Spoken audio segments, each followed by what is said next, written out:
The stars looked peaceful through the bridge windows of the USS Liberty. Captain Jake Morrison stood with his hands behind his back, watching the distant lights twinkle in the darkness. His ship was 3 months into a routine survey mission in the Outer Rim territories.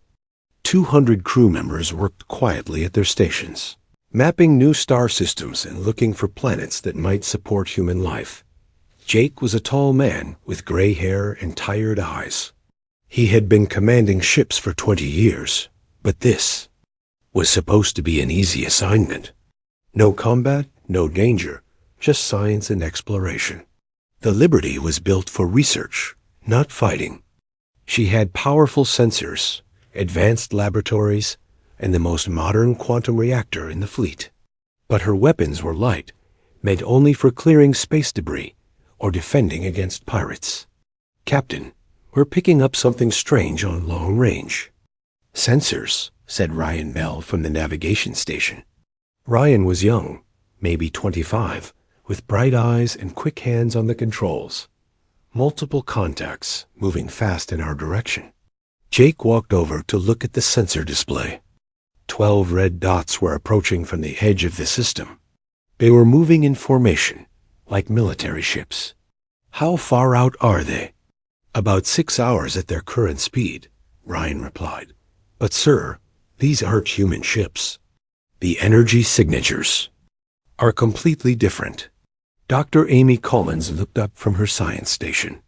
She was a small woman with short brown hair and thick glasses. Captain, I'm reading weapons signatures from those contacts. Heavy plasma cannons, missile tubes, and something else I don't recognize. Jake felt his stomach tighten. First contact with an alien species was supposed to be handled by diplomatic vessels, not research ships. Ben, try to establish communication. Send them the standard first contact protocols. Communications Officer Ben Hayes was already working at his console. He was a quiet man who preferred talking to computers rather than people. I'm broadcasting on all frequencies, sir. Universal greeting codes, mathematical sequences, everything in the book. The bridge fell silent except for the soft hum of the ship's systems.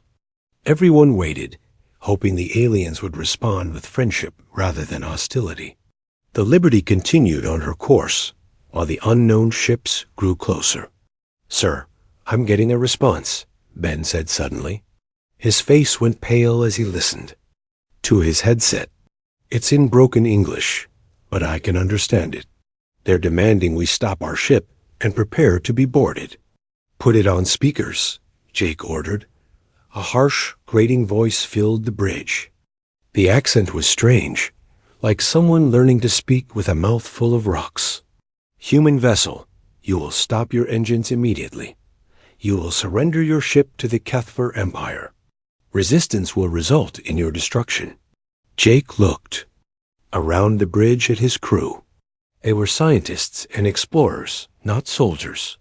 But they were also human beings with families back on Earth.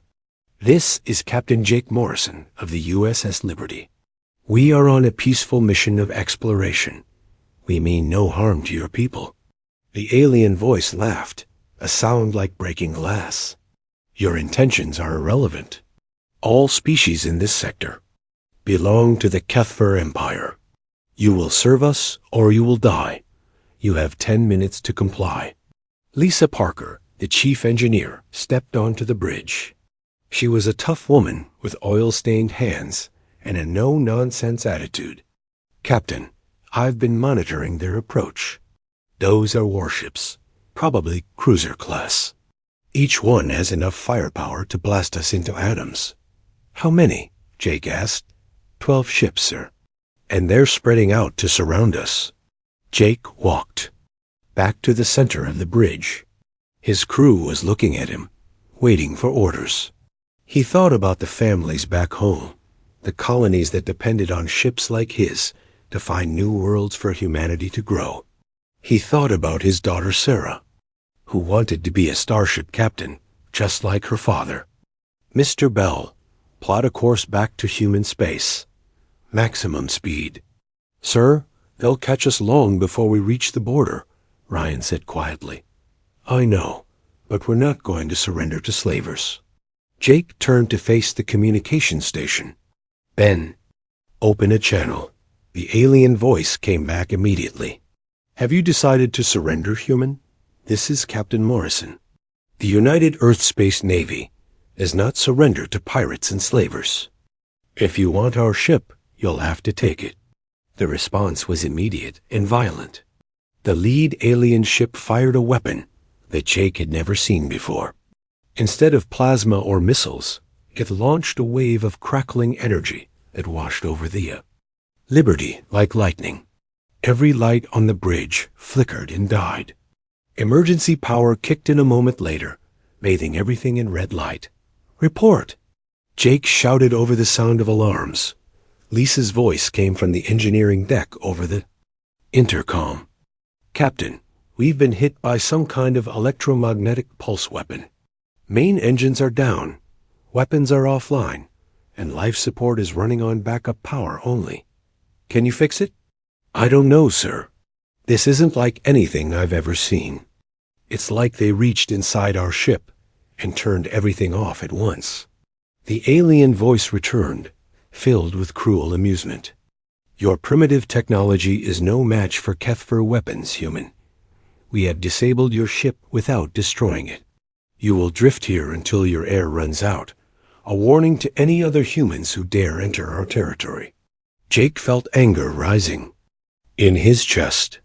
These aliens thought humans were weak, that they would just give up and die quietly. They had no idea what they were dealing with. Captain, Dr. Collins said quietly, I'm reading their ships moving away. They're leaving us here. Jake looked out at the stars again. They didn't look peaceful anymore. They looked cold and distant, like the eyes of the aliens who had just condemned his crew to a slow death in space. But Jake Morrison had not survived. 20 years in space by giving up when things got difficult.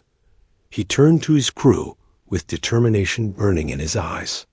All department heads to the conference room. We're not done yet. The conference room was dark, except for the red emergency lights. Captain Jake Morrison sat at the head of the table, looking at the faces of his department heads. The ship felt different now, quiet and cold. The normal hum of the engines was gone, replaced by the soft whisper of backup life support systems working overtime. Lisa Parker was the first to speak. She looked tired and frustrated. Captain, I've had my teams crawling through every system on this ship. The alien weapon didn't just shut us down. It burned out most of our main circuits. The engine control systems are fried. Weapons control is dead. Even our communication array is barely working. How long do we have? Jake asked. On emergency power and backup life support. Maybe 72 hours if we're lucky. After that, the air gets too thin to breathe and the temperature drops below freezing. Dr. Amy Collins pushed her glasses up her nose. I've been analyzing the weapon they used against us. It's some kind of focused electromagnetic pulse, but far more advanced than anything Earth has developed. It specifically targets electronic systems while leaving the hull intact. They wanted to leave us alive long enough to suffer, said Ben Hayes quietly. The message was clear. They want other humans to find our bodies floating in space. Ryan Bell looked up from his tablet. Captain, I've been tracking the alien fleet's movement after they left us. They're not heading back to their territory. They're moving deeper into human space, toward the Centauri system. Jake felt his blood turn cold. New Washington? Yes, sir. The colony has 50 million people, and their defense fleet consists of 3 patrol boats and a cargo hauler converted to carry missiles. The room fell silent. New Washington was one of humanity's most successful colonies, a green world where families had built farms and cities over 3 generations. Jake had visited there once with his daughter. She had loved the wide open spaces and the way the 2 suns painted the sky orange at sunset. How long before they reached New Washington? Jake asked. At their current speed, about 48 hours. Ryan replied. So they'll get there before we die, Lisa said bitterly. They're going to destroy the colony, and there's nothing we can do about it. Dr. Collins was staring at her tablet, her mind working on something. Actually, there might be something we can do. Everyone turned to look at her. Jake leaned forward. What do you mean? Our quantum reactor core. It's the most advanced power source in the human fleet, designed for deep space research and long-term missions. But the principles behind it are the same as the ones used in stellar fusion bombs. You're talking about turning our reactor into a weapon? Lisa asked. Not exactly. I'm talking about turning our entire ship into a weapon. Amy's eyes were bright with possibility. If we could modify the reactor's containment field and overload the quantum matrix, we could create a cascade reaction. The explosion would be enormous, like a miniature star going supernova. Ben looked confused, but we'd be vaporized instantly. Yes, but so would anything else within a light-minute radius. Those alien ships, for instance. Jake studied the faces around the table. These were good people, scientists and engineers, who had signed up to explore the galaxy, not to fight wars. You're talking about a suicide mission. Captain, Ryan said slowly, those aliens think we're weak. They think humans will just roll over and die when faced with superior force. Maybe it's time to show them they're wrong. Lisa was already thinking about the technical challenges. It would be incredibly dangerous. We'd have to rip apart half our systems to build the modifications. One mistake, and we could blow ourselves up right here. Better than letting 50 million people die, Ben said. At least this way, our deaths would mean something. Dr. Collins opened her tablet and started drawing diagrams. We would need to bypass the reactor's safety systems and reverse the polarity of the containment field. Instead of containing the reaction, we'd be feeding it until it becomes unstable. How unstable? Jake asked. Think of it as the difference between a campfire and a forest fire. Once we trigger the cascade, there's no stopping it. The reaction would consume all matter in the reactor core, then spread outward in a sphere of destruction. Lisa nodded slowly. We'd need to gut the navigation systems to build targeting computers. And we'd have to restore enough engine power to get close to those alien ships. Can we do it in 72 hours? Jake asked. Maybe, if everyone works around the clock and we get lucky with the repairs. Jake looked around the table one more time. I'm not going to order anyone to do this. It's a volunteer mission only. Anyone who wants to try reaching the escape pods and taking their chances in space is free to go. Ryan shook his head. Captain, those aliens made a big mistake when they decided to leave us here to die slowly. They should have just blown us up quick and clean. Why's that? Jake asked. Because now we have time to get angry. And angry humans are the most dangerous thing in the galaxy. Lisa stood up.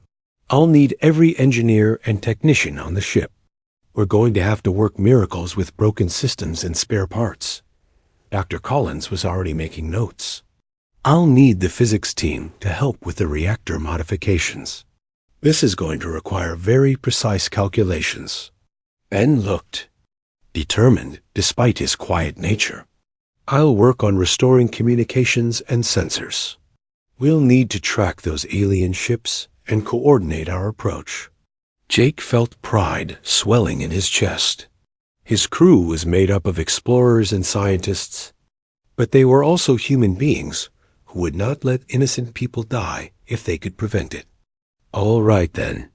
We have 48 hours to turn a research vessel into the most destructive weapon humanity has ever built. As they prepared to leave the conference room, Dr. Collins spoke up again. Captain, there's one more thing. If we succeed, the explosion will be visible from New Washington. It will look like a new star appearing in their sky. Jake nodded grimly. Then let's make sure it's a star that burns bright enough to be remembered. The USS Liberty became a hive of desperate activity. In the dim red light of emergency power, crew members crawled through access tunnels and torn apart bulkheads with tools and bare hands. The normal quiet hum of a research vessel was replaced by the sounds of cutting torches, hammering, and shouted instructions echoing through the corridors. Lisa Parker stood in the main engineering section, surrounded by a maze of exposed cables and dismantled control panels. Her uniform was torn and covered in grease, but her eyes burned with determination. She watched as her team carefully removed the primary navigation computer from its housing. "Easy with that," she told Danny Rodriguez, one of her best technicians. "We need those processing cores intact. They're going to become our targeting system." Danny wiped sweat from his forehead. "Chief, this is crazy. We're turning a starship into a giant bomb using spare parts and prayer." "The best kind of engineering," Lisa replied with a grim smile. "Besides, humans have been building impossible things since we figured out how to make fire. This is just bigger." 3 decks below, Dr. Amy Collins worked in the reactor chamber with her physics team. The quantum reactor core was a beautiful piece of technology, a sphere of crystalline metal that contained energies powerful enough to fuel a small city. Now they were preparing to turn it into something that could destroy entire fleets. "Remove the tertiary containment field," Amy instructed her assistant, Marcus Webb. "We need to create instability points throughout the quantum matrix." Marcus hesitated. "Doctor, if we make a mistake here, we could trigger the cascade reaction early." "I know, but if we don't take this risk, 50 million people die." Amy's hands were steady as she worked on the delicate controls. Besides, fear never built anything worth building. The work was dangerous and exhausting. Every few hours, someone would collapse from the strain and have to be carried to the medical bay. Dr. Helen Torres, the ship's doctor, had set up a treatment area in the corridor because the medical bay's equipment was being stripped for parts. "How are we doing on time?" asked Captain Jake Morrison as he visited the engineering section. Lisa looked at the chronometer on her wrist. 36 hours. "Left, sir. We're making progress, but it's going to be close." "What do you need from me?" "More hands would be nice, but we've got almost everyone working already." Lisa pointed to a massive tangle of cables running along the ceiling. "We're rerouting power from every non-essential system. The lights, the computers, even the food processors. Everything is going to the reactor and the makeshift guidance system." Jake nodded and moved on to the sensor array, where Ben Hayes was working with a team of technicians. They had torn open the hull plating to expose the ship's main sensor dish. Ben was carefully rewiring the connections while spacesuits protected the workers from the vacuum outside. "How's our ability to track the alien fleet?" Jake asked over the COM system. Ben's voice crackled through the speakers. "We'll have basic sensors once I finish this bypass. Not enough for detailed scans, but we'll be able to see them coming. Ryan is working on plotting an intercept course that won't look suspicious." In the navigation center, Ryan Bell hunched over his calculations. The mathematics were complex, but the concept was simple. They had to make it look like they were trying to escape while actually positioning themselves for a suicide attack. "The aliens think we're helpless," Ryan muttered to himself as he worked. "They'll expect us to run toward human space, not toward them. We can use that." As the hours passed, the ship continued its transformation. Crew members who had never held a welding torch were learning to splice quantum conduits. Scientists who spent their lives studying distant stars were now figuring out how to build weapons of mass destruction. Kate Johnson, the ship's pilot, was helping to install the new steering controls. The original flight systems were too damaged to repair, so they were building something completely new from salvaged parts. "This is not how they taught us to fly in academy," she said to her assistant, Tony Martinez. I bet they never taught you to ram a ship into an alien fleet either, Tony replied. Actually, they did. It was in the Desperate Tactics course that nobody pays attention to. On the bridge, Jake stood looking out at the stars. The enemy fleet was still out there, moving toward New Washington with confidence that no one could stop them. Soon they would learn that humans did not die quietly. Dr. Collins appeared beside him, her face tired but excited. Captain, we're ready to begin the final phase. Once we start the reactor modifications, there's no going back. The quantum matrix will become increasingly unstable until it reaches critical mass. How long once we start the final sequence? Maybe 6 hours until the cascade becomes uncontrollable.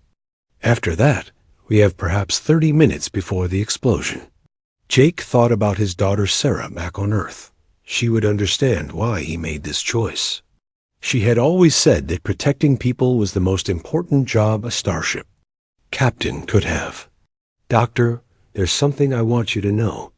What we're doing here, it's going to change how the galaxy sees humanity.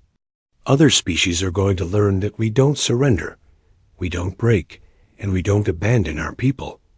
Amy nodded. My grandfather used to tell stories about the old wars on Earth. He said that humans fight the hardest when they're protecting something they love. He was right. Jake turned back to watch his crew working. They moved with purpose and determination, turning their peaceful research vessel into something the aliens would never expect.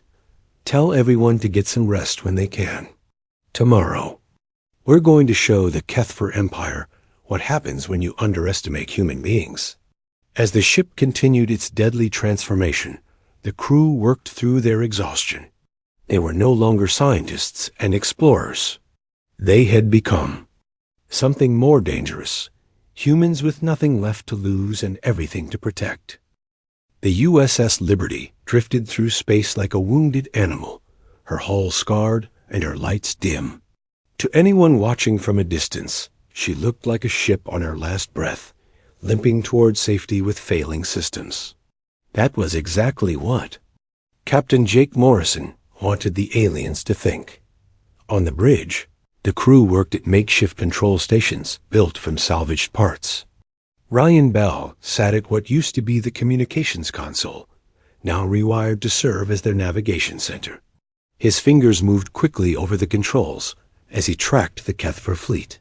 Captain, I have them on sensors, Ryan reported.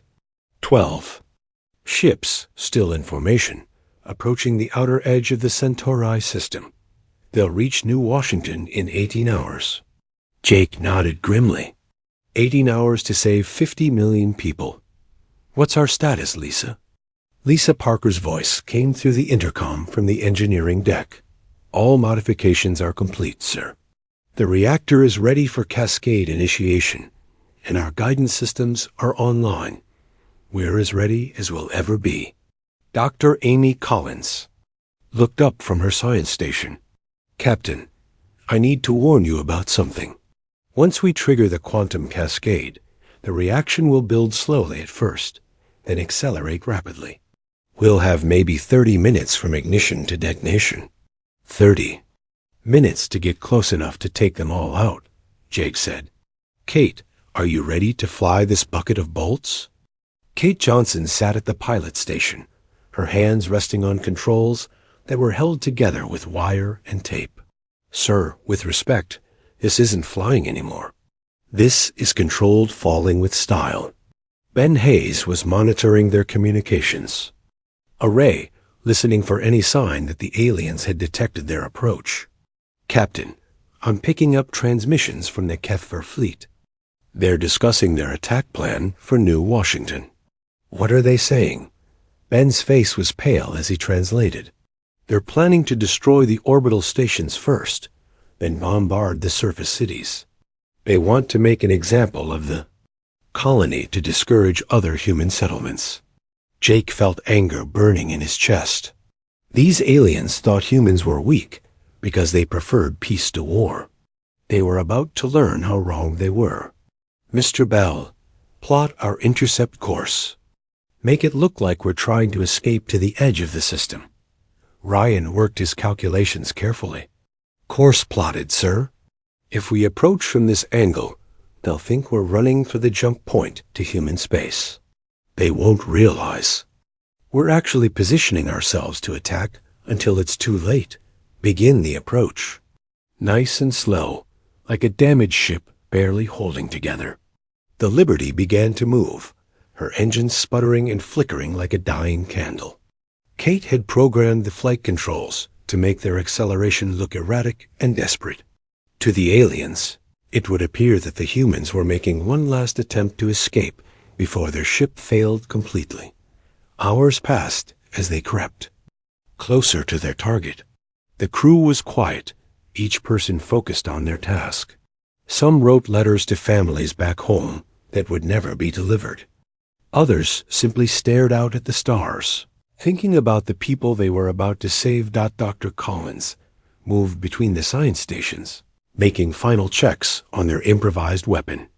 The quantum matrix is stable for now, but I can see the first signs of instability beginning to build. Once we start the cascade, there's no stopping it. How will we know when we're close enough? Jake asked. The explosion will destroy everything within 1 light-minute radius. At our current approach speed, we need to be within 2 light minutes when we trigger the cascade to ensure we catch all their ships. On the alien flagship, Admiral Vestar watched the approaching human vessel with amusement. The ship was clearly dying, her systems failing one by one. The humans were trying to escape, but they were moving too slowly. Soon they would be within weapons range, and he could finish what he had started. "Shall we destroy them now, Admiral?" asked his weapons officer. "Not yet. Let them get closer. I want them to think they might escape before I crush their hopes." Back on the Liberty, Ben Hayes was monitoring the alien communications. "Captain, they're taking the bait. The Admiral wants to let us get closer before he attacks." "Perfect. That's exactly what we want them to think." Jake activated the ship-wide communication system. "All hands, this is the captain. In approximately 1 hour, we will begin our attack run. I want everyone to know that what we're doing here today will be remembered for as long as humans travel." The stars. Lisa's voice came from engineering. "Captain, I'm reading some fluctuations in the reactor core. The modifications are putting a lot of stress on the system. Will it hold together long enough? It better, or we're all going to have a very short conversation with physics." The 2 fleets drew closer together, hunter and prey racing through a darkness of space. The aliens thought they were chasing a wounded ship full of desperate humans. The humans knew they were flying a bomb toward an enemy that had made the mistake of underestimating human determination. "Range to target?" Jake asked. 3 light minutes in closing," Ryan reported. "The alien fleet is spreading out to surround us. They're making it easier for us," Kate said grimly. "All their ships in one nice, tight formation." Jake looked around the bridge at his crew. These were good people who had signed up to explore the galaxy and make life better for humanity. Now they were about to sacrifice themselves to protect people they had never met. "Dr. Collins, begin the quantum cascade sequence." Amy's hands moved to the reactor controls. "Cascade initiation in 10 seconds. Once I press this button, we're committed. Do it." Amy pressed the control, and deep in the ship's core, the quantum reactor began its transformation from power source to weapon of mass destruction. Deep in the USS Liberty's core, the quantum reactor began to change. The crystal sphere that had once provided clean energy for peaceful exploration now pulsed with dangerous light. Waves of energy rippled through the modified containment field. As the cascade reaction slowly built toward critical mass. Dr. Amy Collins watched her instruments with growing concern. "Captain, the reaction is building faster than my calculations predicted.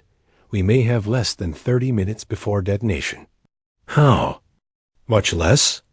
Jake Morrison asked, his eyes fixed on the approaching alien fleet. Maybe 20 minutes. The stress from our modifications is accelerating the quantum breakdown.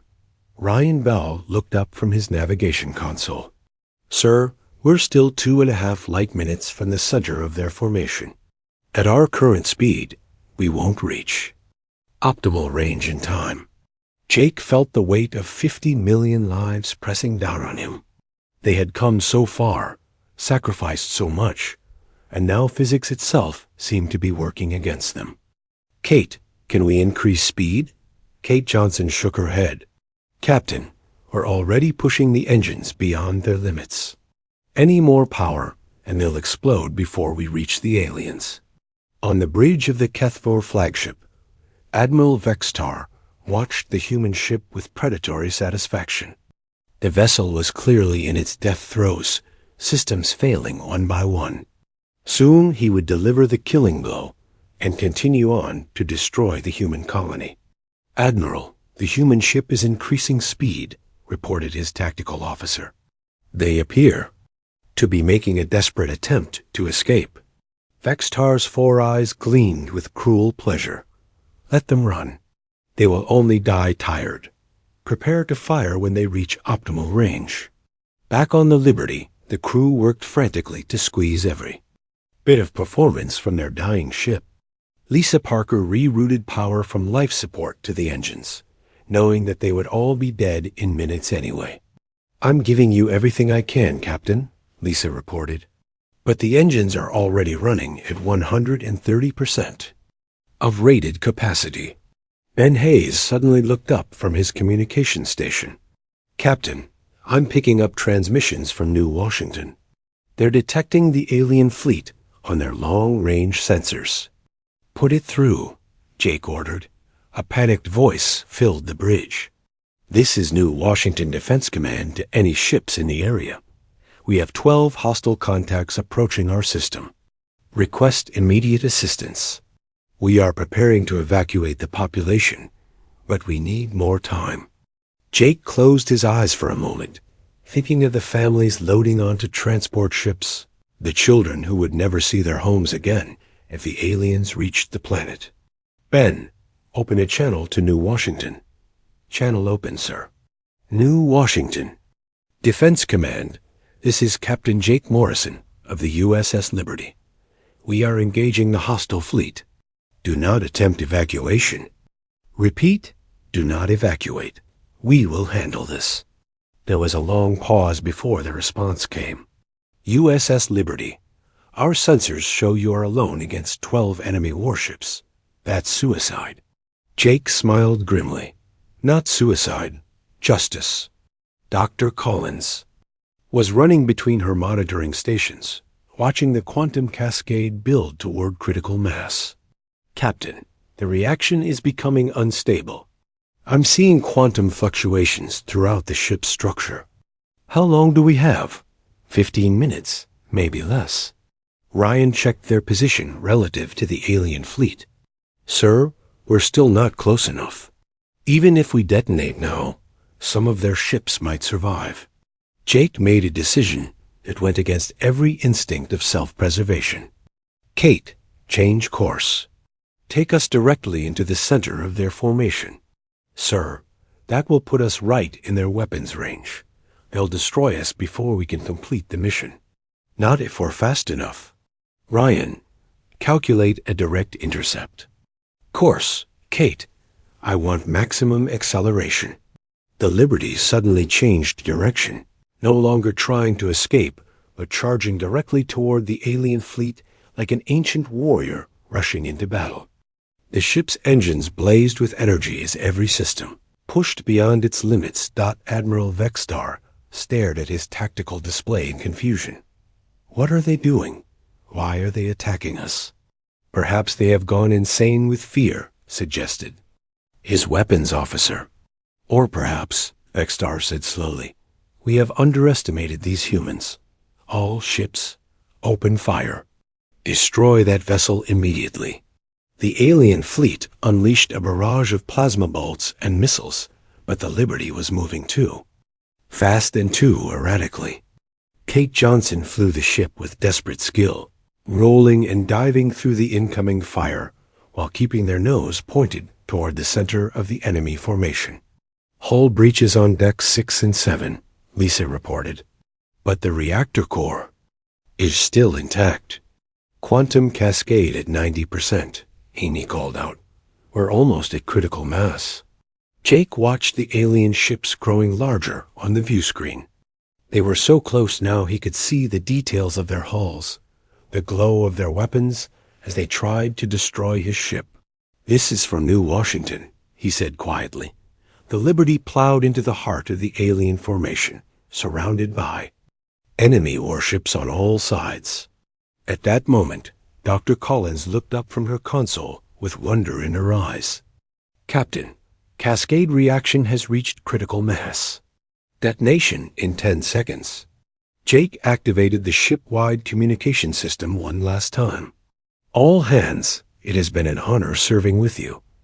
Tell the galaxy that humans do not surrender.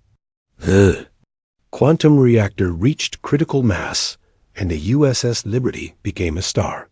The explosion was brighter than a supernova, a sphere of pure energy that expanded outward at the speed of light.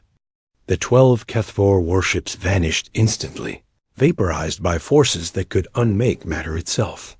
On New Washington, people looked up at the sky and saw a new star burning in the darkness.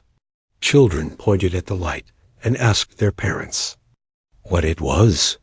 The parents told them it was the star of brave people who had given their lives to protect others. News of the Liberty's sacrifice spread throughout human space and beyond. Other alien species heard the story and began to reconsider their opinions about humanity. The HFY Empire, having lost their primary battle fleet, retreated from human territory and never returned. Captain Jake Morrison and his crew had turned their disabled research vessel into a weapon that changed the balance of power in their corner of the galaxy. They had shown that humans would go to any length to protect their own, and that underestimating human determination was a fatal mistake. The star they had become continued to shine, a reminder that sometimes the greatest victories come from the greatest sacrifices.